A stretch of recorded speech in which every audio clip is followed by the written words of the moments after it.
দর্শক, এই যে আসলে ধোঁয়ার কুণ্ডলী যেটা দেখতে পাচ্ছেন, এটা কিন্তু এখানে যে আশেপাশের এলাকা আছে সেই এলাকায় কিন্তু আসলে ছড়িয়ে যাওয়ার কারণে কিন্তু আমাদের যে শ্বাস নিতে যে কষ্ট হয় এবং অন্যান্য যে আর কি অসুস্থতা, সেটা কিন্তু আমাদের শরীরে আসলে রোগ ব্যাধি সেটা কিন্তু বাসা বাঁধে।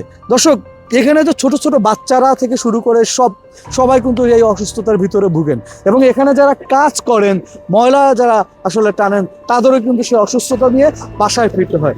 এবং দর্শক, আমি এখন যেখানে দাঁড়িয়ে আছি সেটা কিন্তু দর্শক, আমি কিন্তু আসলে শ্বাস নিতে অনেকটা পরিমাণ আসলে কষ্ট হচ্ছে, এবং আপনাদের সামনে যে আমি কথা বলছি সেটাও কিন্তু আসলে আমার খুবই কষ্ট হচ্ছে কথা বলতে।